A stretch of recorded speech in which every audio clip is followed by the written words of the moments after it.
Welcome to Nasdaq Trade Talks. I'm Jill Malandrino, Global Markets Reporter at Nasdaq. Joining me is Kerry Scott, Chief People Officer at Nasdaq-listed Liberty Latin America, to discuss the launch of the company's Equality, Diversity, and Inclusion Initiative. Kerry, it's great to see you. Welcome to Trade Talks. And thank you for having me. What a great opportunity, and great to see Nasdaq raising awareness and bringing visibility to this important topic. So thank you for having me. Thank you. We appreciate that. And Liberty Latin America recently launched its EDI initiative across the organization. Tell us about that and how it will help to shape the culture of the company. Yeah, perhaps I'd start by saying we're an incredibly diverse organization. You know, our geographical footprint brings with it this rich diversity of culture, background, nationality, kind of age, race, religion. And we spent the last few years as a relatively new company really creating a culture which creates an inclusive environment for all of our 11,000 employees across Latin America and the Caribbean, as well as our customer partners and shareholders. But over the past year, our focus has been on really driving gender diversity. You know, at a macro level, we have pretty good diversity. 34% of our workforce are from the Caribbean, approximately 40% Latino, and 42% are female. So for me, equality and inclusivity isn't really about those high level numbers. It really comes from having diversity at all levels of the organization where it matters the most. So like many organizations at the macro level, we look pretty diverse, but as you go up through the layers of the organization, you sort of find you have less diversity, and particularly in females as you get into some of the more kind of senior positions. So we really focused a lot on that, and over the last 3 years saying, how can we change that? How can we do something different? You know, 3 years ago, we had one woman in our leadership group of 70 people. Today, we have 25% representation in that group. So we're making progress steadily, but in a very deliberate way.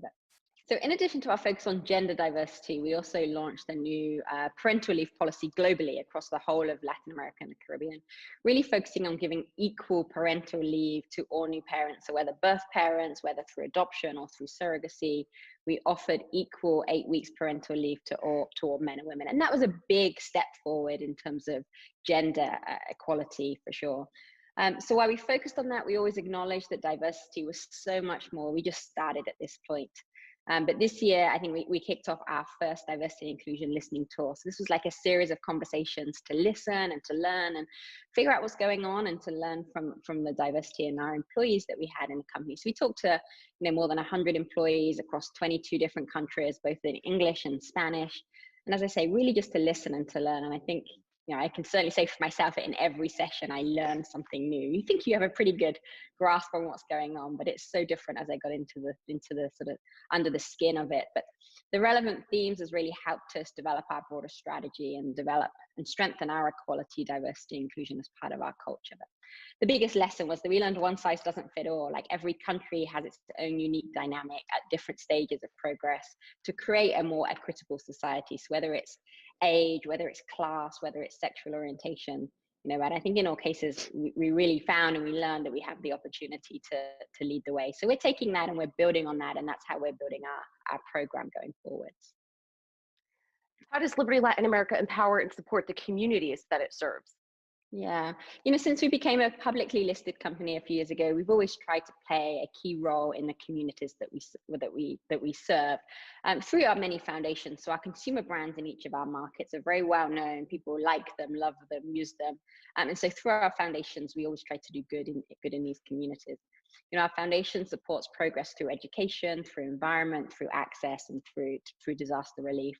We're no strangers to natural disasters in our region, so these foundations have played such a critical role in the recovery from Hurricanes Irma and Maria in Puerto Rico, from Dorian that we had in the Bahamas last year. So these foundations play a critical role in these communities. But our goal is that our belief is that our responsibility is to enable progress and build more resilient communities. So we really focus on that. But when it comes to equality and inclusion, we're always looking at ways that we can, through some of these people processes, in which we can make sure we're hiring and developing this local talent in these communities, and sometimes rural communities. Some are big cities and sometimes in more rural communities, but try to make sure that the companies that we have are representative of some of the local talent that exists in these places.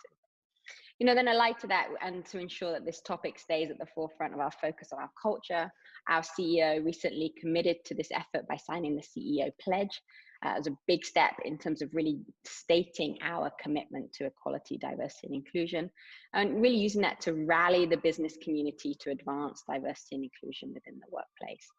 So that's been a big focus, and that's how we sort of see ourselves continuing this contribution to the communities. But looking at many things like mentoring programs, talent programs, graduates, all these things that we can do locally to really make sure we're creating opportunities for employment in these communities. And finally, how does the culture of collaboration and innovation help drive customer success? I'm sure there's tons of research that diverse teams are better teams. Diverse teams can be more effective in driving innovation. And we understand in our business, the diverse workforce really helps us achieve our vision. For our customers, we work very hard to be there in the moments that matter, keeping them connected so that they can live and work without skipping a beat. Collaborating across the business to be agile, to be innovative, and in meeting their needs. And we believe that the diversity that we're creating here and the inclusivity that we're creating will help us do that. This period of COVID has been a big test of that. It's been a kind of difficult time for everyone, but we, like many organizations, have tried to find new ways to collaborate virtually and new ways of serving our customers whose needs have changed so much over this period. Through our Flow Foundation in the Caribbean, we've been able to offer Flow Study, which is a virtual study platform to more than 100,000 students free of charge. So really using our business of connection and our focus on education to keep students connected in the Caribbean. And from a diversity and inclusion perspective, these new virtual ways of working has brought new challenges. Not everyone across our region has the opportunity to work from home or has the space to work from home. So that's for sure brought some new challenges for us. And we, stayed up to date and talked to a lot of females in our organization who we hear are kind of feeling that the impact of this situation through juggling work, through home and through education of their kids and things. So we're taking really very proactive steps to make sure that everyone can continue to kind of be themselves and bring themselves to work and to contribute to the workforce. So like many people, we're kind of figuring out and adjusting our ways of working to make sure that we can keep everyone engaged and committed and able to contribute at this sort of challenging time as well. All right, Kerry, thanks for joining us on Trade Talks. Thank you. And thanks for joining me. I'm Jill Malandrino, Global Markets Reporter at Nasdaq.